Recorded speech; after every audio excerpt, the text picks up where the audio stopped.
მე რა ვქარა ეს დღევანდელი განცხადება ეს ჩაიწერება მის პოლიტიკურ კარიერაში როგორც ერთ-ერთი ყველაზე სამარცხვინო განცხადება რომელიც მაგან დღეს გააკეთა რა შვაში ამ ყველაფერთან ნაციონალური მოძრაობა არ ვიცი თუ ის მე მგულისხმობს როგორც ფრაქცია ნაციონალური მოძრაობის წარმომადგენელს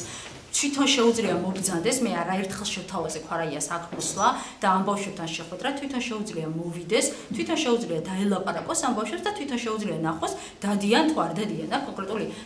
კონკრეტული პარტიის წარმომადგენლები თუ ასე შემდეგ ის რაც ხდება არის ძალიან მარტივი ეს არის ამ ბავშვების და ახალგაზრდების პროტესტი იმაზე რომ მათ უარი უთხრეს უფასო განათლებაზე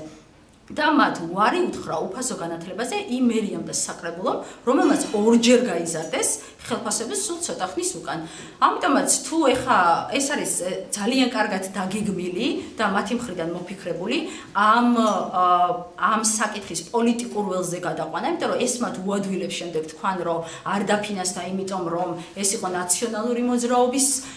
პროვოკაცია და შესაბამისად არ დააფინანსებენ და ამით შეუძლიათ გაიმართონ შემდეგ თავი არ ვიცი ვისთან მე ვიცი რომ ადგილობრივი თვითმმართველობა თვითონ ვერ არის თავისუფალი თავის გადაწყვეტილების მიღებაში და ისინი ყველაფერს უყურებენ ზევიდან და ეშინიათ კონკრეტულად ამ პროექტის დაფინანსების მე მათ კიდევ ერთხელ თავაზობთ თუ მათ ამის შიში აქვთ რომ ნაციონალური მოძრაობა ამ ყველაფერში ჩარეული ისინი ვერ მეტყან ერთ კონკრეტულ მაგალითს რომ ვინმე ამაზე განცხადება გააკეთა მოვიდეს თვითონ მერაბ ფარაია მოვიდეს თვითონ ირაკლი გოგოხია და შეხვდეს ამ ბავშვებს რაც შეეხება ჩვენი მოთხოვნას, ჩვენი მოთხოვნა იყო სპეციალური კომისიის შექმნა. მე როგორც ფრაქცია ნაციონალური მოძრაობის წევრი არ ვერევი, ვინ იქნება კომისიის შემადგენლობაში, ვინც უნდა ის იყოს კომისიის შემადგენლობაში. ჩვენ როგორც ფრაქცია რახან ესედგა საკითხი, რომ ნაციონალური მოძრაობისკენ შევერეხოს, როგორც ფრაქცია უარს ვამბობთ ამ კომისიის შემადგენლობაში ყოფნაზე, ნებისმიერი ჩვენი წარმომადგენლებს ობიექტურმა კომისიამ გადაწყვიტოს, უნდა დაფინანსდეს თუ არა პროექტი, რომელიც ასწავლის 1000 ბავშვს უფასოდ,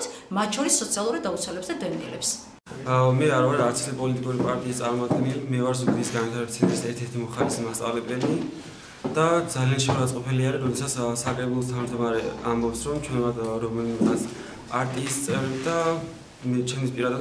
შეურაცხყოფა არის. მე ვარ ზუგდიდის განვითარების ცენტრის მოსწავლე, არ ვარ არც ერთი პოლიტიკური პარტიის წარმომადგენელი და გვაწყვეტილი.